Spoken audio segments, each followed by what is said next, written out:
Hello, welcome to Educative Curve. This is Somrita and today we'll discuss more about verbs.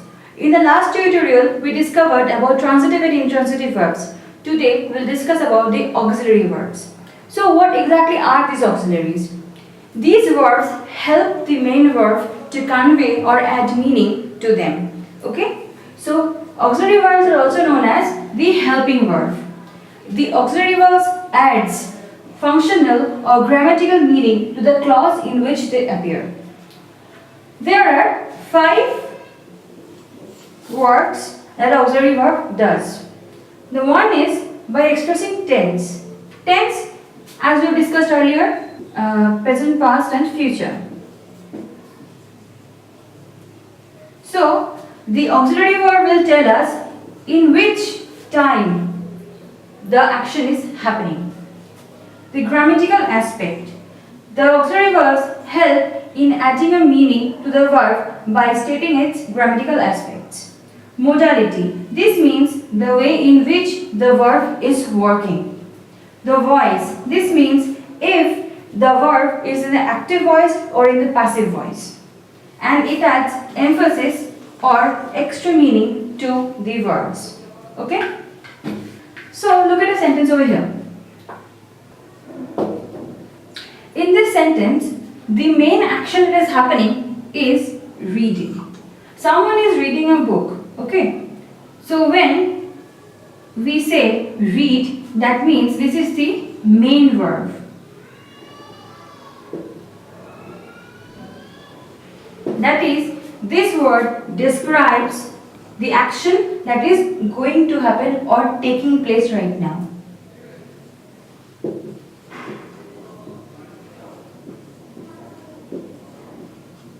Okay?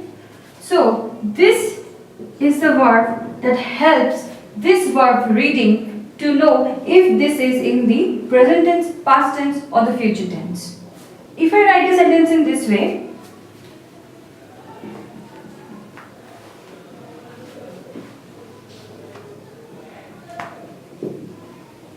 he was reading, that means the task of reading, the work of reading was being done in the past.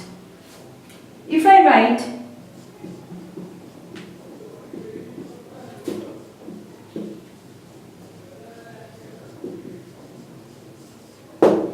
see, this here means that the task or the work of reading will be done in the future. Okay? So, auxiliary verbs tells us when or how the action is taking place. The auxiliary verbs are of 2 types. The primary auxiliary and the modal auxiliary. Okay? So see, now we'll discuss something about the primary auxiliary.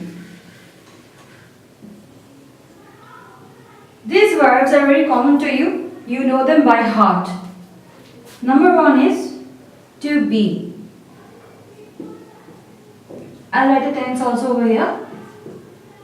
Since I discussed it in the early videos, you should be aware of the tenses right now.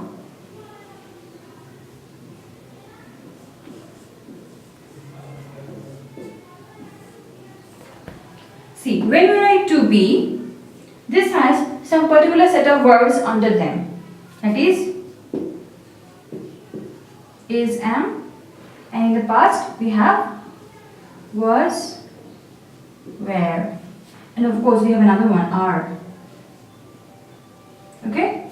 So, this is the to be auxiliaries. Now we'll have to talk to you about the to have auxiliaries. Okay?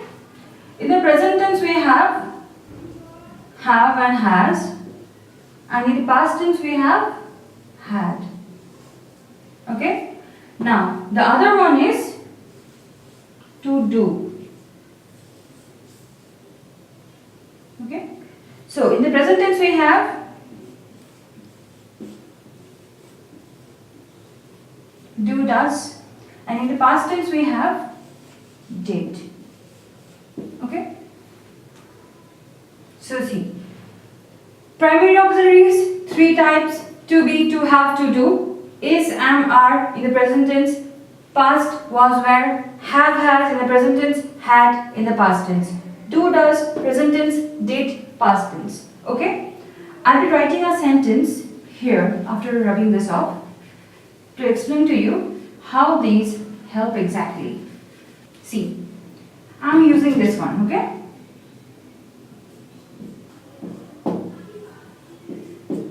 I am working on a project, okay? So, here, because of the pronoun I'm using the am auxiliary, okay? Work is my main verb over here. To tell the person reading this sentence when or how the work is going to happen, this am is helping because this am is stating that the work is going on in the present tense, not in the past, not in the future, but in the present tense. So see, if I write, I have to work on a project, that means doing the project is compulsory and this person I will have to do the project certainly. Okay. So I am doing a project reflects that the person is certainly currently working on the project, but when I write I have to do a project, that means this person I has to do the project certainly.